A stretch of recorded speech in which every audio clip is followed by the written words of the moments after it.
Vamos lá, meus caros, nesse bloco a gente vai começar o estudo, a partir desse bloco, o estudo de cada um dos critérios fixadores da competência.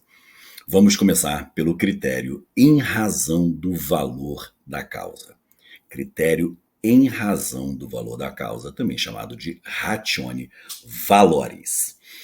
Em princípio, muita gente fala para mim assim, Fabrício, pô, mas esse aí, cara, é um tema deveras simples, bem fácil. Cara, eu até concordo, é um tema realmente simples. Mas existem algumas singelezas que, que eu acho importante a gente pontuar para que vocês não errem, né? Seja na parte teórica, quer seja na parte prática, ok? Então vamos lá. Primeiro ponto é que é um critério objetivo. É um critério objetivo de fixação da competência. Em princípio, um critério relativo, mas daqui a pouco eu vou desenvolver isso. Bom, como o próprio nome faz supor, o critério fixador da competência na hipótese decorre diretamente do valor atribuído à causa, que está lá previsto, o valor da causa está lá regulamentado a partir do artigo 291. Então eu quero que você já tenha em mente o seguinte: o valor atribuído à causa, ele decorre diretamente também do pedido formulado, da pretensão exercida pelo autor da ação. Pois bem, o valor da causa, ele não tem como finalidade única fixar a competência. Existem outras finalidades que o valor da causa também vai gerar, outras importâncias, outras relevâncias, digamos assim, que o valor da causa vai ostentar no nosso sistema processual. Um deles é, abram, por favor, no artigo 81 do Código de Processo Civil. Artigo 81 do Código de Processo Civil. Nesse artigo 81, vocês vão verificar que o valor da causa, ele serve como base de cálculo, para a aplicação das multas processuais. Então, aquelas multas processuais que a gente conhece usam como base de cálculo o valor da causa.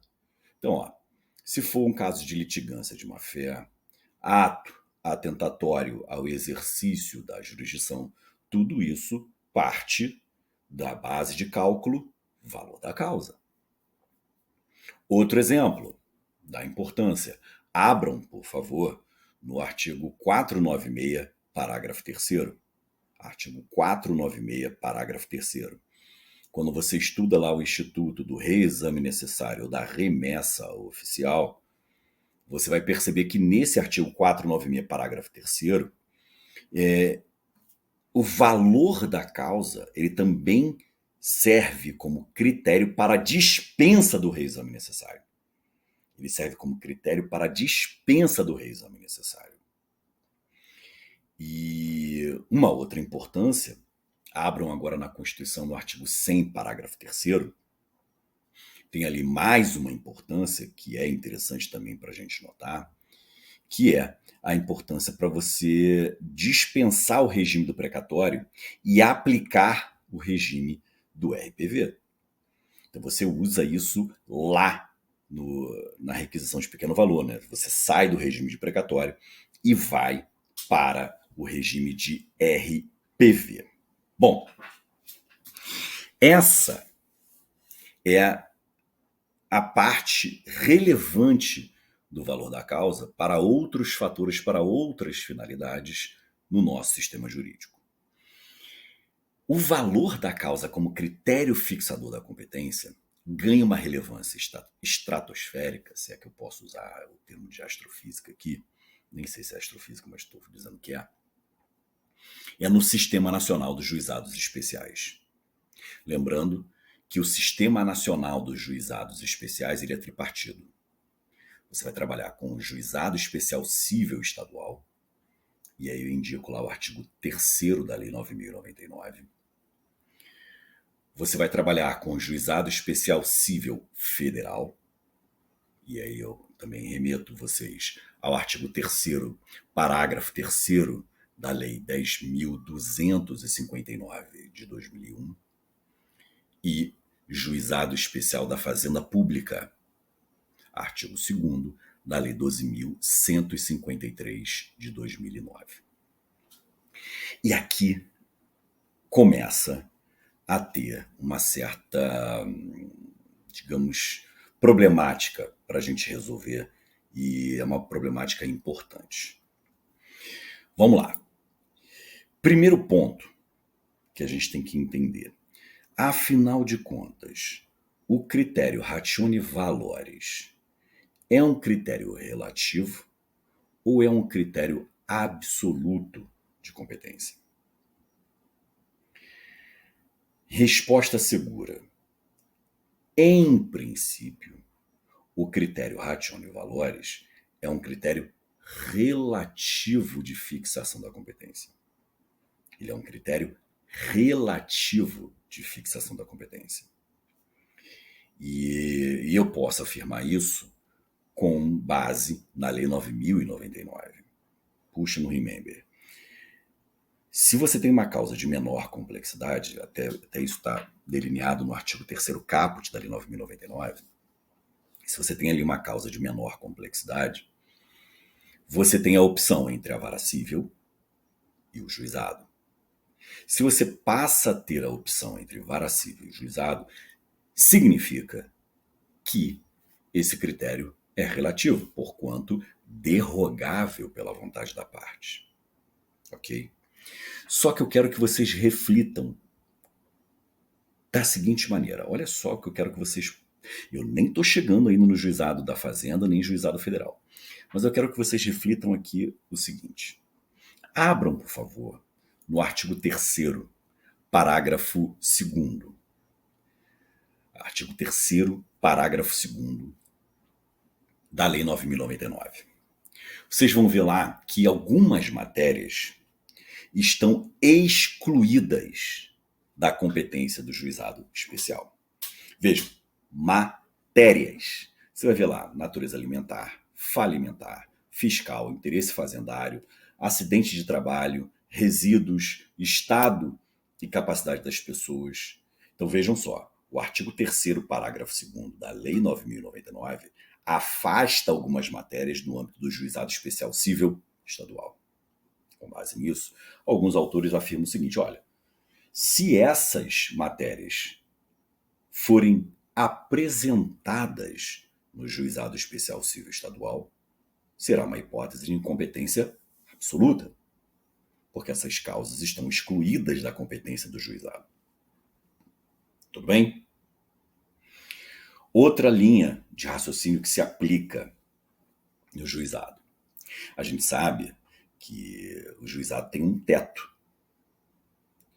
É um teto de valor. E aí o que alguns autores falam? Se eu me ativer ao teto, essa competência é relativa. Porém, se houver exorbitância desse teto, esse valor que exorbitar o teto do juizado especial civil estadual, que é de 40 salários, o que vai acontecer? Esse valor excedente vai gerar incompetência absoluta. Alguns autores, eu cito aqui, por exemplo, Fred Didier, alguns autores dizem assim o seguinte, olha, a bem da verdade, aplicar-se-á o artigo 39 da Lei 9.099, que diz que essa parte excedente ao teto, ela é considerada, ela é reputada como ineficaz. Então não seria tecnicamente um caso de incompetência absoluta, mas sim de ineficácia da própria decisão judicial. Tranquilo? Beleza. Bom, outra questão importante aqui do juizado especial estadual é a seguinte.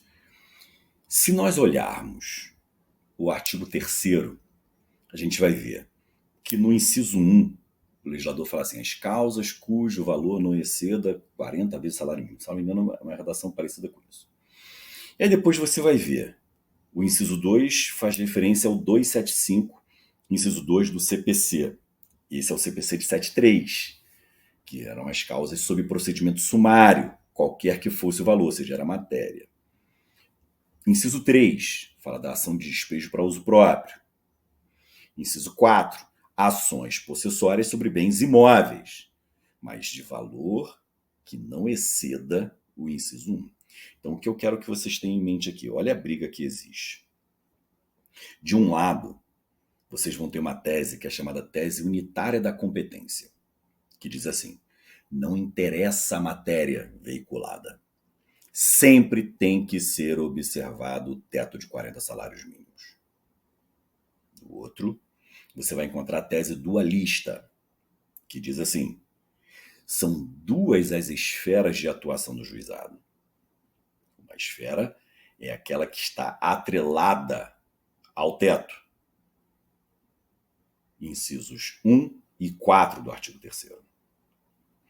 E uma outra linha de atuação do juizado está desvinculada do teto, porquanto vinculada à matéria, ação de despejo para uso próprio e aquelas causas lá do procedimento sumário do CPC de 73, que daqui a pouco eu vou trabalhar com ele. Então você vai ter a teoria unitária e a teoria dualista. Prevalece a teoria unitária. Tá? Prevalece a teoria unitária. Então, qualquer que seja a matéria, você vai ter que observar o valor do teto. Pois bem, qual é a questão aqui interessante? Coloque uma observação assim: causas sob procedimento sumário. Causas sob o procedimento sumário. E façam referência, por óbvio, ao artigo 3º, inciso 2 da Lei do Juizado. Artigo 3º, inciso 2 da Lei do Juizado. Esse artigo 3º, inciso 2 da Lei do Juizado faz referência expressa ao artigo 275, inciso 2 do Código de Processo Civil de 73. Só que o Código de Processo Civil de 73, como vocês bem sabem, foi inteiramente revogado. E não há mais que se falar nessa dualidade de procedimentos. Não há mais o procedimento ordinário e o procedimento sumário. Agora há o princípio da unicidade do procedimento, que é o procedimento comum, está previsto lá no artigo 318. Procedimento comum, não tem mais aquela dualidade, repito, procedimento ordinário e procedimento sumário. Agora é tudo procedimento comum.